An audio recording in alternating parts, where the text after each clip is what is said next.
Carroll Avenue. Carroll Avenue used to have active train tracks running across it. The same line that ran through the middle of the Wrigley building that I mentioned that we saw before.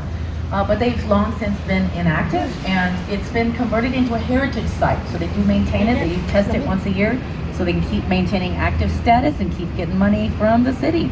Good plan. Now, if you want to know why they leave it open, the answer is right there. That to your right is the street level, and that's where the bridge connects with the street. And so this boat wouldn't be able to make it all the way through if it was closed. And the city knows it's much more important to have a constant flow of boat traffic going through here than it is to have an old set of railroad tracks down that nobody's using. So that's why they leave it open. So we're going to see two residential buildings. A little thin one behind there is Wolf Point East, and this one facing us right here is Wolf Point West. These were built just a few years ago. They're still fairly new. You can see the balconies on the side, which is a good indicator that a building is residential. You see these columns at the base setting the bottom floor back from the river, because that's actually a law in Chicago since 2004. All new buildings had to be set back 30 feet or 10 meters from the river so that the public can always access the waterway, because this is a public river and it belongs to everyone.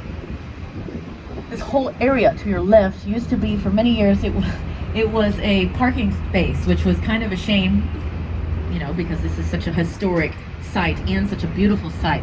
But we're glad that we got people living here once more, enjoying this lovely area. Now, everybody, eyes up and cameras up. There's a lot to absorb right here. To your left is my husband in that red boat, but what I wanted to show you, we got married last year. We can wave with the boat and the fireboat, but everybody's friends with everybody on the river, so you know. But beyond it is this beautiful canyon of buildings around the main branch of the Chicago River. It's just a lovely photograph and a lovely view just to enjoy for a few moments.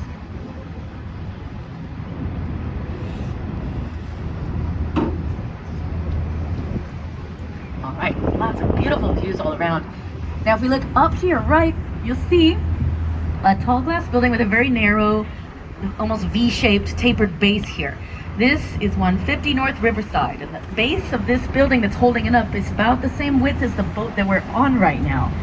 How does this building not just blow over on a windy day? Well, they have caissons, which are steel and concrete columns, about 12 feet or 4 meters in diameter, that extend all the way down to the bedrock to hold it in place. This building also has a unique feature. If you look up right now to this building, you see the reflection of our boat up there. You might even be able to find yourself if you wave, say hi me. It's a fun little view right there. Take a selfie. So this building also has 12 giant tanks of thousands of gallons of water up near the top called inertial slosh dampers. Those are yet another method used in super tall buildings to help them from swaying too much. When it does sway a little, the water in the tank sloshes a little in the opposite direction, and it brings it back to center more quickly and more efficiently than if you had nothing up there at all. Now, take a look to your left. Under the bridge, you see 3 pointy V-shaped bases. Again, kind of like the last one that we just saw, because it's the same architect, Getch Partners, and that's their artistic style. It also allows them to set their building back from the river. This is the Bank of America building. It's about 1.5 years old. Look at these big bridges going up and down the side of it. These bridges serve several purposes. One is that they look nice. They break up the blocky, boring shape. 2 is that they help break up wind currents to help reduce sway. And 3, and most importantly of all, this unique shape allows each floor to have 14 corner offices per floor, because everybody that works here apparently is very important.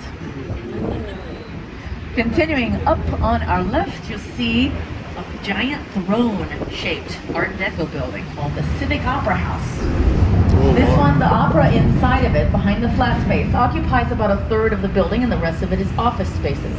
Look in the middle of the flat space, you'll see the comedy and tragedy faces of classical theater. They were going for that classical Art Deco, classical look. And then you'll look at the lettering there, read it. It says Civic Opera Building. They didn't have spell check back then, it was so sad. They did it on purpose to resemble ancient Rome with the V's instead of the U's. What is more classical than ancient Rome?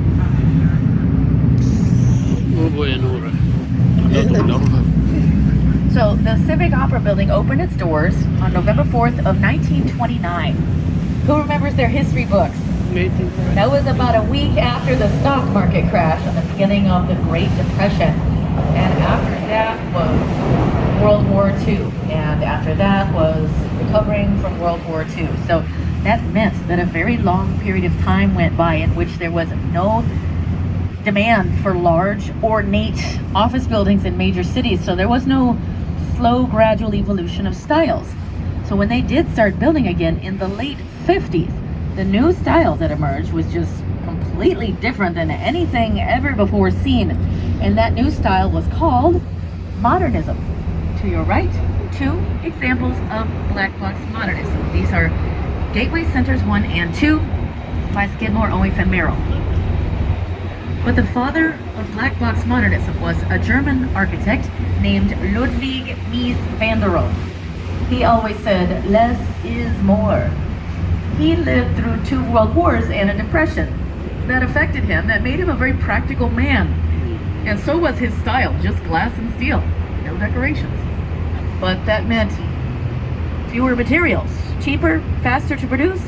That's just what everybody needed after that very long architectural drought. So this style became very popular for many years, until people eventually started getting tired of less is more. They started saying less is a bore behind his back. They said, let's do something different and exciting and new. How about we make the next one white? So they decorated Gateway Center 3 in white stone and concrete. Baby steps. But the slow, gradual evolution of styles was back. They call this the international style of modernism because this style became popular worldwide, mainly in the 70s. It does have a very 70s look. It looks generic nowadays because you see this style everywhere. Now let's take a look at this little short building with the little X's on it. It's not a Gateway Center, and I don't always talk about this building, but when I do, I like to call it the Dos Equis building. That's where they used to exchange commodities. They have a big open floor plan on the inside because the X's are holding up the rooftop from the outside. Nowadays, it's home to a bakery right next door to a gym. Tough life choices.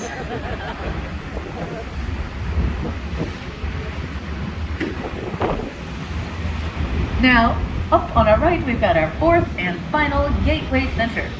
This one was built in the 80s. You can see the mirrored glass windows of contextualism starting. Now, if you look closely, you can see that each window panel bubbles outwards slightly to create a rippling effect as you go by, like the little waves in the river. It's context. This building also curves inward right here. It's a very obvious curve, but the curve on the river is a little bit more subtle, but they're working together. So, Gateway Center 4 was also in a major movie called The Dark Knight.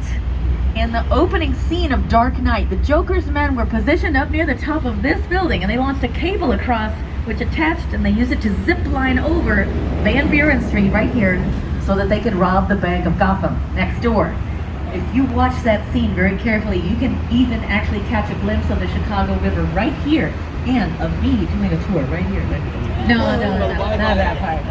But you do see lots of little bits of Chicago throughout those Batman movies and many others as well. So this Art Deco building here to our right is our old main post office. When this was built, this was the largest post office in the world because Chicago was the mail order catalog capital of the world with all the big name retailers here, especially Sears. So they designed this building with a big hole in the middle of it so they could they knew later eventually they're going to add a 6-lane highway which goes right through the building and out the other side like nothing. But being that big though eventually was a disadvantage. It got very bogged down and got so bad that it took longer to send mail from one side to the other than it did to send mail to California. They shut it down in the 90s and this building sat there abandoned for almost 30 years until some investors came in and fixed it up and turned it into some nice new high-end office spaces, which they opened up at the very end of 2019. Not the best timing in the world to open up an office space, but you know what, their occupancy rate has slowly been going up, so they're doing good. It was still a good investment. It just took a little bit longer than they anticipated for the return.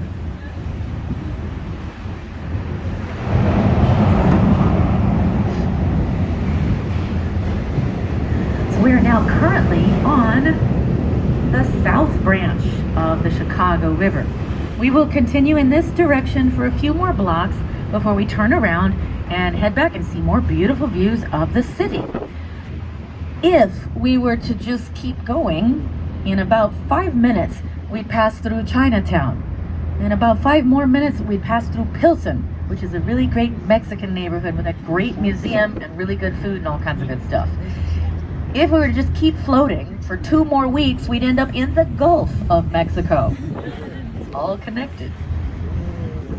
Now, the population of Chicago is about 2.7 million people, and it hasn't had much growth in the last decade or so, except for in the downtown area, where you've seen a lot of population growth as the city cleans up the river and adds parks and adds more residential buildings, which is what this construction site will eventually be. Beyond the construction, you'll see a little older residential building with the shape kind of like an S from above. You can see it curving outward. This is River City. River City was designed by Bertrand Goldberg. Remember, he also designed Marina City, the Corncob Towers. You see the resemblance? Definitely. And so, believe it or not, this architect, Goldberg, was actually a student of Ludwig Mies van der Rohe, the black box architect from Germany. And Goldberg was not a fan of his professor's square style at all.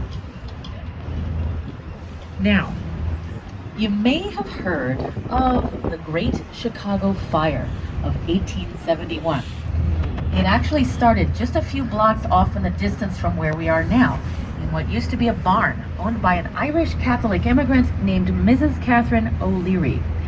The newspaper said that this fire started in Mrs. O'Leary's barn when her cow kicked over a lantern and set it on fire. And the fire spread quickly because there had been a drought going on, and it was a windy day, and it caused fire tornadoes to form, and they jumped across the river and flung embers in every direction, and this fire burnt 17,000 buildings to the ground over the course of 3 days, killing 300 people and leaving 100,000 people homeless, devastated, sad, and angry.